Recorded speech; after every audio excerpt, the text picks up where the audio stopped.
The fountain by James Russell लावेल। ये कक्षा 10 की पहली कविता है। तो द फाउंटेन जो झरने या फव्वारे के बारे में है, इसमें कवि ने फव्वारे के बारे में बताया है कि फव्वारा किस प्रकार से अपने कार्य में लगा रहता है और जीवन पर्यंत वो संघर्ष करता रहता है और सदैव प्रसन्न रहता है। तो इस कविता में 8 स्टेंजा हैं। तो एक एक स्टेंजा करके हम समझेंगे और जिस प्रकार से बोर्ड परीक्षा में प्रश्न पूछे जाते हैं उसके हिसाब से भी उसका जो प्रश्न होंगे उनको हल करेंगे। तो पहला स्टेंजा है, into the sunshine full of the light leaping and flashing from morn till night, into the moonlight, into the moonlight full of light leaping and flashing from morn till night, into the moonlight, सूर्य के प्रकाश में अर्थात दिन में। अब ये condition बताई जा रही है कि जो फव्वारा है वो विभिन्न परिस्थितियों में किस प्रकार से अपने कार्य में लगा रहता है तथा वो सदैव प्रसन्न रहता है। तो नंबर 1 है कि सूर्य के प्रकाश में दिन में वो कैसे रहता है। Into the sunshine full of the light, सूर्य के प्रकाश में, इनटू माने में, सनशाइन माने सूर्य का प्रकाश, धूप में, full of light, full of light माने पूर्ण रूप से प्रकाश, जब दिन होता है तो पूर्ण रूप से प्रकाश होता है अर्थात धूप में और दिन के प्रकाश में। Leaping and flashing, leaping flashing means उछल कूद करना, leaping and flashing from morn till night, morn means morning, सुबह से लेकर के शाम तक। तो कवि कहता है कि जो फव्वारा है, जो झरना है, वो सूर्य के प्रकाश में, दिन में, धूप में उछल कूद करते हुए फ्रॉम मॉर्न टिल नाइट, सुबह से लेकर के शाम तक वो अपने कार्य में लगा रहता है। दूसरा स्टेंजा है इनटू द मून लाइट, अब दिन में, उसके बाद रात में, into the moon light whiter than snow waving so flower like when the wind blow, into the moon light, moon light means चंद्रमा के प्रकाश में, into the moon light whiter than snow, चंद्रमा के प्रकाश में झरना कैसा लगता है। सूर्य के प्रकाश में फुल ऑफ लाइट लगता था, लेकिन जो चंद्रमा का प्रकाश है उसमें झरना कैसा दिखता है, व्हाइटर देन स्नो, व्हाइट माने सफेद, व्हाइटर माने और सफेद, व्हाइटर देन स्नो, चंद्रमा के प्रकाश में ये झरना बर्फ से अधिक सफेद दिखता है। और waving so flower like when the winds blow, और जब हवा चलती है तो हवा चलने पर जैसे फूल हिलता है उसी तरह से झरना भी हवा चलने पर हिलता जुलता है। तो इस स्टेंजा में कवि ने बताया है कि चंद्रमा के प्रकाश में ये झरना बर्फ से अधिक सफेद दिखता है और जब हवा चलती है तो वो फूल की तरह से हिलता है। अब थर्ड स्टेंजा है, into the starlight rushing in spray happy at midnight happy by day, into the starlight, ताराच्छादित रात में अर्थात अंधेरी रात में जब अंधकार होता है तो तारे दिखाई पड़ते हैं। तो कवि कहता है कि ये तारों के प्रकाश में रसिंग इन स्प्रे, बड़ी तेजी से वो चलता है, दौड़ता है, happy at midnight happy by day, happy at midnight, चाहे मध्य रात्रि हो और चाहे दिन हो, वो सदैव प्रसन्न रहता है। कवि कहता है कि रात के अंधेरे में भी वो सदैव चलायमान रहता है और वो दिन हो या रात हो वो सदैव प्रसन्न रहता है। Fourth stanza, ever in motion blossom and cheery still climbing heavenwards and never a weary, ever in motion always with it work, हमेशा वो गति में रहता है, ऑलवेज ही busy with it work, ever in motion blithesome and cheery, हमेशा वो प्रसन्न रहता है। ब्लाइथसम एंड चेरी ये प्रसन्नता का अर्थ देने वाले शब्द हैं। वो सदैव गतिशील रहता है, अपने कार्य में उद्यत रहता है और वो सदैव प्रसन्न रहता है।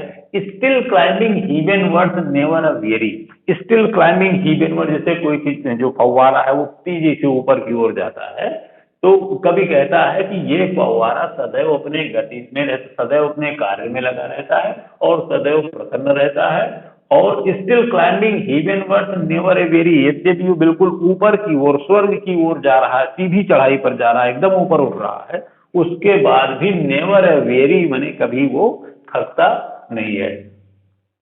Glad of all weather still seeming best upward or downward to motion thy hill, glad of all weather। अभी तक कवि ने बताया दिन में रात में सदैव काम में लगा रहता है। अब वो कहता है कि सभी प्रकार के मौसम में, चाहे जाड़ा हो, गर्मी हो, बरसात हो, ग्लेड ऑफ ऑल वेदर, झरना, फव्वारा, अपने सभी मौसम में वो सदैव प्रसन्न रहता है। स्टिल सीमिंग बेस्ट, और वो सदैव सर्वोत्तम दिखता है, कभी उसके ऊपर कोई निराशा के भाव नहीं रहते हैं, सदैव वो प्रसन्न रहता है। स्टिल सीमिंग बेस्ट अपवर्ड और डाउनवर्ड, चाहे ऊपर की ओर जा रहा हो, चाहे नीचे की ओर जा रहा है।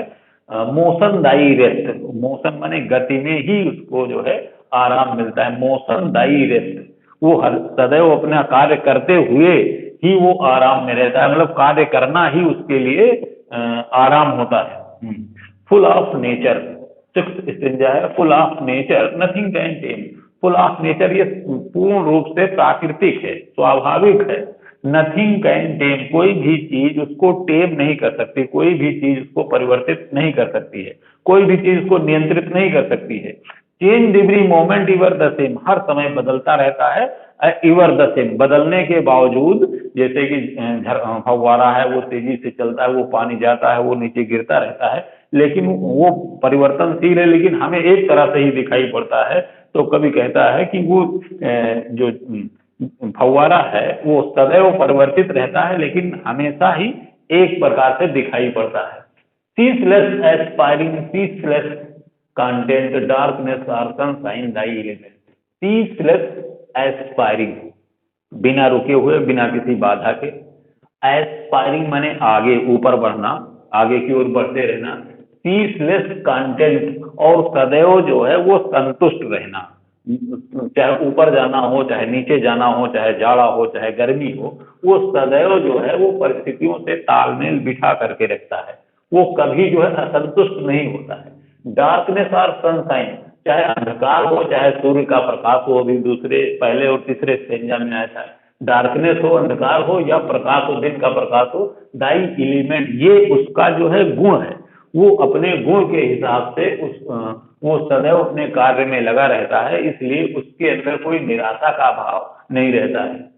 लास्ट है, glorious fountain let my heart be changeful constant upward like day. जो आखिरी स्टेंजा है उसमें कवि ने इस पूरे कविता का जो है सारांश लिखा है, जो इस फाउंटेन में जितने भी गुण बताए गए हैं, जितनी भी अच्छाई बताई गई हैं, उसको कवि कहता है कि हे ईश्वर, मुझे ये सारे गुण मुझको दे दीजिए।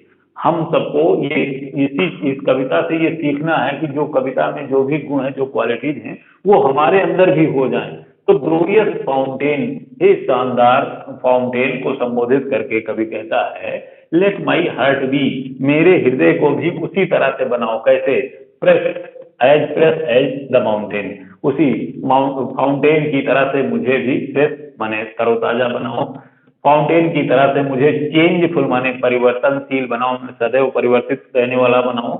कांस्टेंट माने सदैव स्टेडी, कांस्टेंट माने सदैव मुझे उसी स्थिति में, जैसे कि झरना हमेशा जो है ऊपर आता नीचे जाता रहता है, लेकिन वो सदैव एक ही भाव में दिखाई पड़ता है। अपवर्ड लाइक दी, और सदैव मैं आपकी तरह से ऊपर की ओर, आगे की ओर मैं बढ़ता रहूं। तो कवि कहता है कि इस प्रकार से कि जितने भी इस कविता में गुण हैं वो मेरे अंदर आ जाएं, और सदैव मैं इस गुणों का पालन करके, गुणों को अपने पास में रख करके मैं सदैव आगे की ओर बढ़ता रहूं। तो इस प्रकार से ये जो फाउंटेन पोयम है, इसमें से स्टेंजा पूछा जाता है, स्टेंजा से जो है वो प्रश्नोत्तर पूछे जाते हैं, और सामान्यतः 2 प्रश्न आते हैं कि write the name of the poem from which the stanza has been taken and the name of the poet. तो नेम ऑफ द पोएम है द फाउंटेन, और name of the poet is James Russell Lowell, short में इसको JR Lovell भी लिख सकते हैं। इसके बाद में राइमिंग वर्ड्स आते हैं। अब आपको समझना है कि what are the rhyming words. तो राइमिंग वर्ड्स हम देखते हैं कि अंतिम जो शब्द होते हैं उसका किससे तुक बनता है। तो सनलाइट, लाइट और फ्लैशिंग और नाइट। तो यहाँ पर लाइट और नाइट, तो लाइट और नाइट जो है ये राइमिंग वर्ड हो जाएंगे जो है। इसी प्रकार से मून लाइट है और इधर स्नो है, इधर लाइट है, इधर ब्लो है, तो स्नो को जो है ब्लो से मिल जाएगा जो है। तो इस प्रकार से हम राइमिंग वर्ड्स आसानी से समझ लेते हैं। और एक सेंट्रल आइडिया या पोएम आती है, तो सेंट्रल आइडिया तो बड़ा आसान है, उसमें कविता का केंद्रीय भाव लिखा जाता है। तो चाहे वो पोएम लिखी जाए या कविता या लिखी जाए, सेंट्रल आइडिया तो 8 लाइन जब हम याद कर लेते हैं तो एक पोएम 4 लाइन की पूछी जाती है, उसको हम आसानी से लिख जाते हैं।